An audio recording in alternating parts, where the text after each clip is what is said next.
Bonjour à tous et bienvenue sur boursicoté.com pour cette nouvelle analyse technique Forex, matières premières et crypto-monnaie. Avec une paire de devises euro-dollar qui se stabilise autour de cette zone des 1.05. C'est une zone majeure que nous avons. Je rappelle que par rapport justement, alors elle était déjà majeure avant de repasser ici sous la zone de parité, période que nous avions connue à la fin de l'année 2022.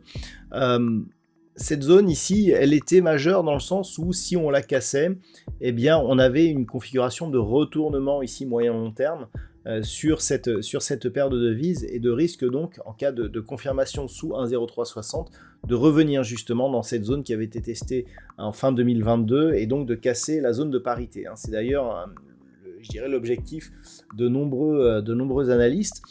Pour l'instant, en tout cas, cette perspective elle est toujours viable, puisqu'on ne parvient pas ici à repasser au-dessus de la moyenne mobile 20 exponentielle, ni même au-dessus de la zone des 1,0630. Par contre, on résiste ici sur cette zone des 1.05. Alors, pour l'instant, en tout cas, il n'y a pas de structure, je dirais, qui pourrait appeler à un retournement de la dynamique. Il faudrait vraiment casser cette zone des 1,0630, casser cette moyenne mobile 20 exponentielle.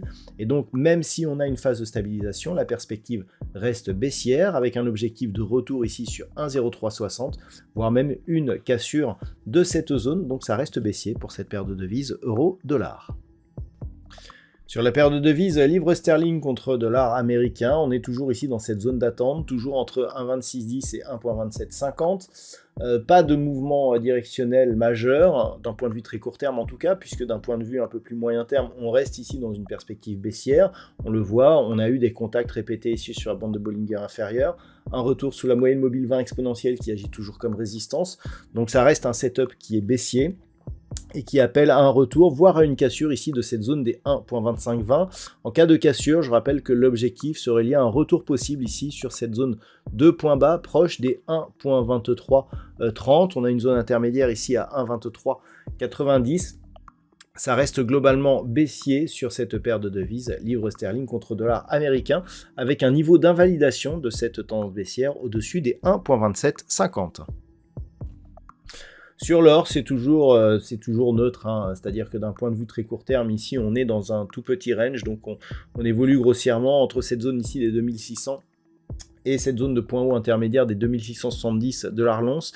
D'un point de vue global, ça reste haussier, on a ici une phase de hausse qui a consolidé à l'horizontale, deuxième phase de hausse, il semblerait que la consolidation ici s'oriente vers un mouvement horizontal, donc pas de mouvement de retournement. Je rappelle que la phase de consolidation est juste venue chercher ici le retracement à 50% de la précédente amplitude haussière, donc il ne s'agit pas d'un renversement. On a à peine affaibli ici cette dynamique en cassant temporairement le retracement à 38,2% de Fibonacci, et d'ailleurs ce retracement à 38,2% est la zone basse du range, puisque nous sommes à 2599,40 pour une zone horizontale située entre 2600 et 2603 $ l'once. Donc on est clairement sur les mêmes niveaux et dans l'épaisseur du trait.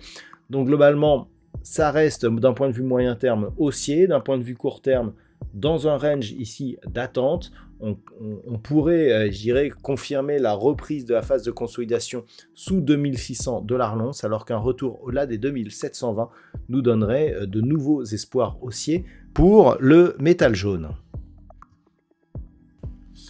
Toujours très peu de choses à dire sur le WTI qui évolue maintenant depuis la mi-octobre dans ce range ici entre grossièrement 67 et 72 $ le baril. On est toujours dans cette même zone. Dans une configuration moyen terme, on est relativement neutre là aussi.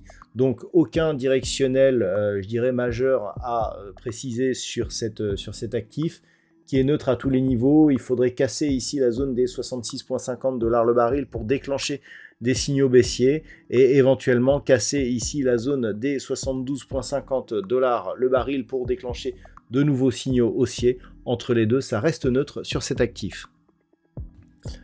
Et enfin, au niveau du Bitcoin, eh bien, ça reste positif. Donc, la dernière dynamique haussière qui a porté la crypto-monnaie sur un nouveau record proche des 100 000 $ pour un Bitcoin, eh bien, on consolide actuellement à l'horizontale avec une zone de support précédemment résistance à 92 000 $ pour un Bitcoin.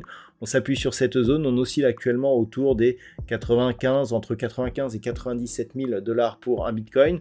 On peut le voir, ça reste solide, contact ici bol supérieur, on reste ici au-dessus de la moyenne mobile 20 exponentielle qui passe toutefois sous la moyenne mobile arithmétique, ce n'est jamais très bon en termes de dynamique, mais tant que la zone ici des 92 000 $ pour un Bitcoin reste support, on peut considérer qu'il s'agit d'une phase de consolidation horizontale, donc d'un mouvement qui n'est absolument pas remis en cause et qui est même renforcé depuis la rupture ici des 75 000 $ pour un Bitcoin.